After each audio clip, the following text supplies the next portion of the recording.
Hello. This is the second of our series of videos honoring the fallen of the IDF throughout Israel's wars. Today we honor Private Yaakov Mizrahi. He fell on the 27th day of Cheshvan, 5717, or November 1st, 1956, during the Sinai campaign of that year. Yaakov went out to battle and never returned. His place of burial is not known, and today we honor him.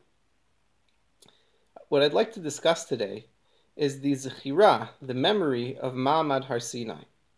The Torah gives us a specific command. We're enjoined to remember the experience of Har Sinai. The Torah says, "Raki shamer lecha ushmor nafshecha ma'od, pen tishkach et hadvarim asher ra'u einecha, upen yesuru milvavecha kol yemei chayecha." We have to guard ourselves very carefully, lest we forget the things which our eyes saw, and lest they leave our hearts all the days of our lives and the lives of our children forever. We always have to remember the event of Har Sinai. And the question is, what exactly is it about this event that we're remembering? The most obvious answer, perhaps the most immediate answer, would be that we're remembering the Torah. After all, we received the Torah at Har Sinai, and the goal of this mitzvah is to tell us that we can never forget the Torah, the mitzvot that we received at Har Sinai. But the language of the text doesn't seem to indicate this. If you look carefully, the Torah is not talking about the mitzvah. Remember the Torah that you received at Har Sinai. It's talking about the sights and the sounds, the things which your eyes saw, the things which your ears heard. You have to remember the experience of being at Har Sinai. That seems to be the emphasis of the text. And this is what the Ramban points out in his commentary. He says that the goal here is not to remember the mitzvot themselves. We have other places in the Torah which command us, which stress the importance of remembering the mitzvot. Here the goal is to remember that just as we have mitzvot, we need to remember as well where they came from. What is the source of the mitzvot? Where do we have them from? Why do we have them? And so the question then becomes, what exactly is the purpose of this command to remember the experience of Har Sinai? Something about that day changed us fundamentally. Something about remembering Har Sinai creates a fundamental switch in the way that we act, the way that we live as Jews, as people who keep the mitzvot overall. So what exactly was that change? Rav Yitzchak Hutner, in his work Pachad Yitzchak, points out that the Torah has already told us, has already started to describe what the goal of the experience of Har Sinai was. In the story itself described in Sefer Shmot, the Jews recoil in fear and terror after they hear God speak, and they tell Moshe, you need to get involved, you need to be the intermediary. You listen to God, and you tell us what he says. We can't handle listening to God directly, we don't want to die. And Moshe responds to the people by saying, you don't understand. The goal here was not to overwhelm you, to terrify you. The goal here was to instill an important lesson. God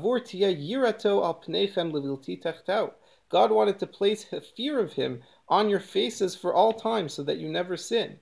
It was a tremendous kindness, a lesson that God was trying to impart in Har Sinai. What exactly is that lesson of having yira ala panim, yira that's expressed in the face? So Rav Hutner points out is that the Gemara says that this event of Har Sinai created a specific characteristic in the Jewish people for all time. We know that the Jewish people are defined by three overarching character traits: Rachmanim, Baishanim, Goblek Chasadim, that Jews are merciful, that they're bashful, and that they do kindness for other people. How do we know that Jews are bashful, that they're Baishanim, they're embarrassed?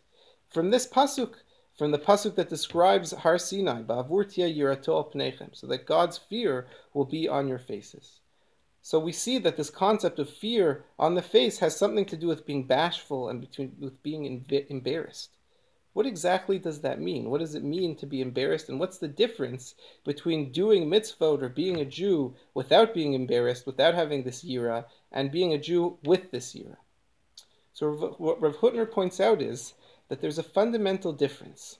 The difference between somebody who does things mechanically, who does things because they have to or because they're afraid of punishment, and somebody who does things because failing to do them makes them ashamed.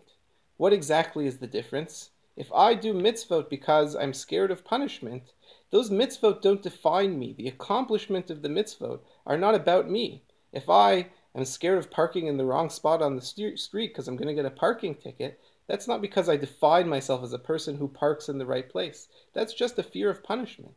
But there's a very big difference between a person who attempts to do mitzvot and, should they fail, feels embarrassed, feels ashamed. Shame implies that my sense of self, my sense of who I am, is somehow caught up in this attempt to do the mitzvot. Feeling embarrassed in the presence of God and trying to understand, come to terms with what that means, shows that I'm keeping mitzvot for a very different reason and coming from a very different place. And I think there's a profound lesson here in our lives as Jews. There's a question we always have to ask ourselves. Why are we keeping mitzvah? Are we keeping mitzvot because that's what's socially acceptable? Are we keeping mitzvot because we're afraid of punishment? That is certainly a tremendous level. But perhaps there's a higher level as well, and that seems to be what's defined here, of a concept of keeping mitzvot because I understand the importance. I understand the challenge which God gave us on Har Sinai to become better people, to build a nation which has a historical purpose. There's some sort of deeper guiding factor inside of my keeping of mitzvot, and it defines who I am. It's how I look at the world. It's how I define myself. And when I fail, if I should fail, I would feel embarrassed. I would feel some level of shame because I haven't accomplished what I set out for myself to accomplish. That's an important lesson to ask ourselves as Jews. It's an important lesson which the Torah is commanding us to keep, commanding us to consider, according to Rav Hutner's interpretation. And it's an important lesson of remembering Har Sinai forevermore. Thank you.